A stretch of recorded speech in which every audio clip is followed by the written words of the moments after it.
Hello, pen friends. Welcome to another episode of The Pen Habit and another fountain pen review. Now, the pen in today's review is a very special one. It's one that was loaned to me by a name you're probably familiar with if you watch many of my videos. His name is Andreas Lambrou. I've mispronounced it Lambrou in the past, but I asked him about it at the San Francisco show in 2017, and he got me corrected. So it is Lambrou.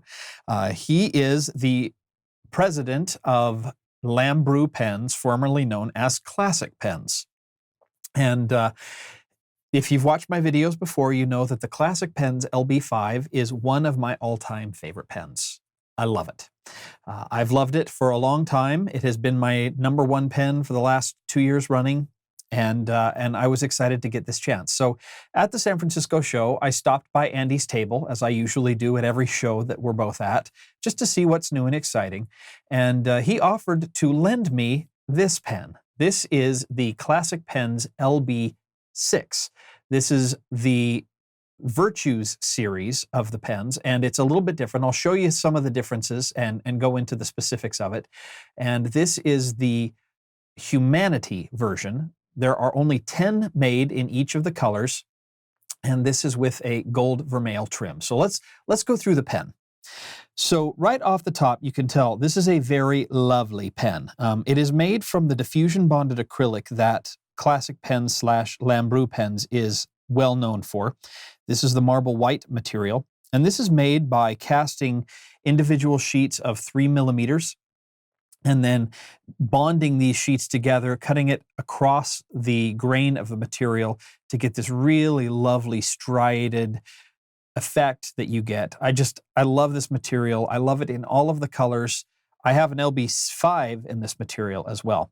Now, this pen is relatively different from the LB5. The LB5 is made by Sailor for Classic Pens / Lambrou pens to their specifications and using their materials.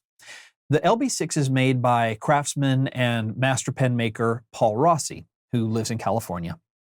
And Paul Rossi does beautiful, beautiful work. So kind of go over the design of the pen. You've got this large round finial here with a slight dome on the top. You've got a ring and then this clip. And the clip is silver with, it's gold vermeil, so it's silver with gold plating over the top of it. It has this beautiful pebbled finish with the kind of sweeping interlaced design here. And all of the clips on the Humanity series for the LB6 have individual artwork on them for that version. Now, a little bit about the clip. Sterling silver can be a tricky metal to work with when you're using it for hardware. And one of the things that Andy told me about this is that they went through quite a process with their silversmiths to harden this material so that it doesn't malform. Silver is a pretty soft metal, so they've heat treated it several times, both before and after they've put the design and done the plating and all of that kind of stuff. And the result is a very, very stiff clip with a lot of spring back to it. It's very strong. Really nice clip, and something you don't have to worry about with this clip that you normally would with silver. On the barrel, and it's hard to see it in photos, but it starts off round right here below the ring and then kind of tapers into facets. And it's a 12-sided faceted pen, and the precision of these facets is really astonishing. It's really quite beautiful. You can kind of see, I'm going to see if I can get it here, but there's almost like a Gothic window arch at the top of each one of these facets as it transitions from round into flat-sided, and it's really quite lovely, very precise, and mostly done by hand. So the basic finishes, or the basic shape, is cut by machine, and then it's very hand finished. The cap is finished off with a Lambrou Pens logo and LB6, and then it says Humanity, sterling silver 925, which is the percentage of silver in sterling silver, 92.5%.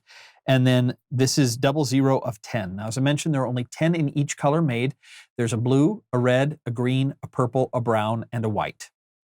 This 00 means it's an artist proof, and beautiful, beautiful pen. Barrel is also faceted, comes to another ring, and then you get a round tapering end finial with a slight dome on it. It takes 1, 2 1/4 turns to remove the cap, And under the cap, you have a large black section with a very large number 8 sized Bock-made nib. Now, this is not your standard out-of-the-box screw-in Bock nib. These are made specifically for Lambrou pens. You can tell it's stamped with the Lambrou logo, and they are wonderfully finished nibs. These are not just like, hey, get them from the factory, screw them in. They really finish these nibs off beautifully. It also comes with an ebonite feed, which is not tremendously common for a lot of Bock nibs, but this one does have the ebonite feed, which does help with the ink flow. It's a cartridge converter pen, so it uses standard international cartridges and converters. And with a pen this expensive, and we'll get to expense in a little bit, some people might be turned off by that. I'm not one of them, but it is a standard international cartridge and converter, so you want to be aware of that. And because the finial of the section is metal, you're not going to want to try to use this as an eyedropper.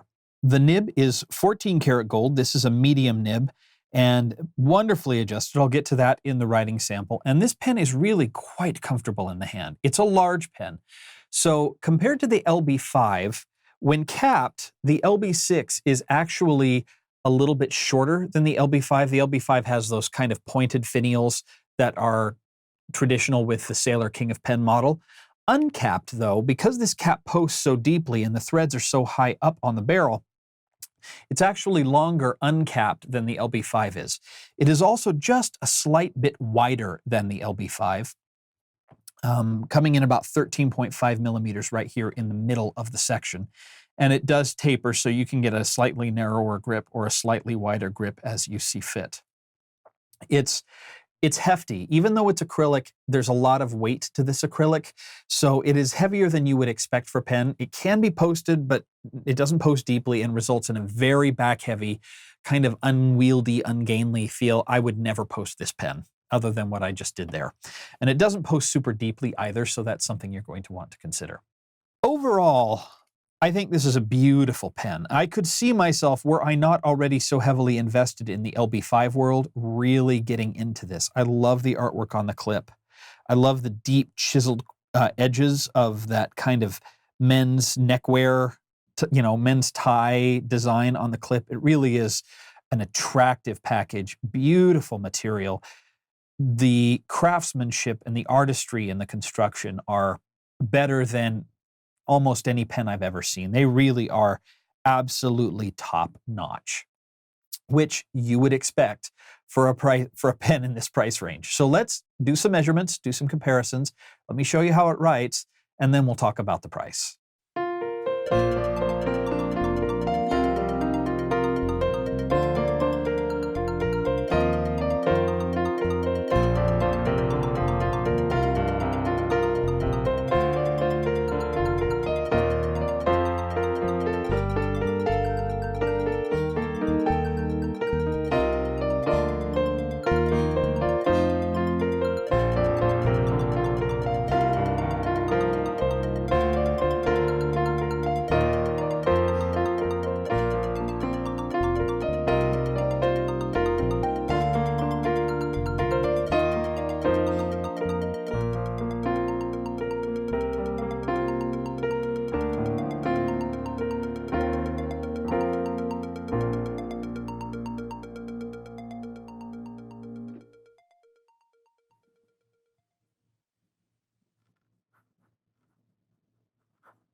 So when I said that this is not your standard run-of-the-mill screw-in Bock nib that you're going to get for 10 or 15 bucks, I wasn't kidding. This is among one of the best writing nibs I've had the great pleasure of using. It is perfection out of the box. And this is going to become more and more of a theme with me. I am, the longer I spend in this hobby, losing a lot of patience with nib manufacturers who can't be bothered to do basic nib quality control.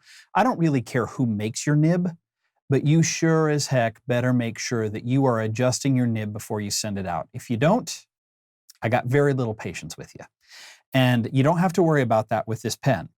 It is a spectacular writer.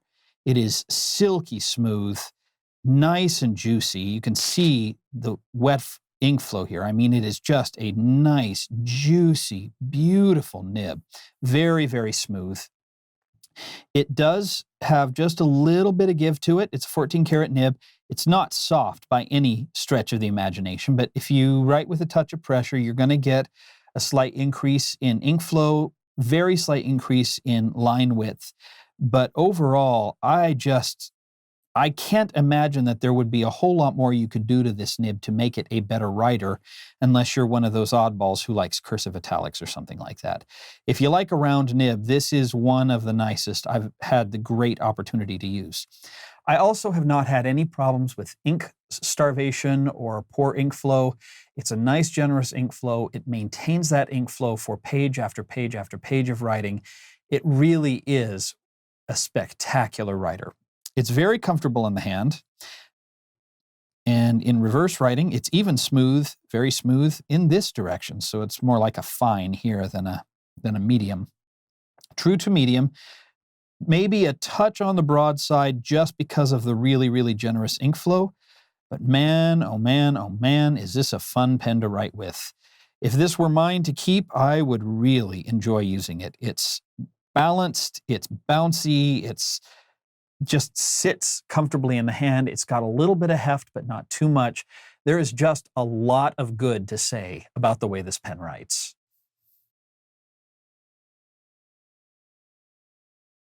Now, there is no such thing as an inexpensive Lambrou pen's pen or a classic pen's pen.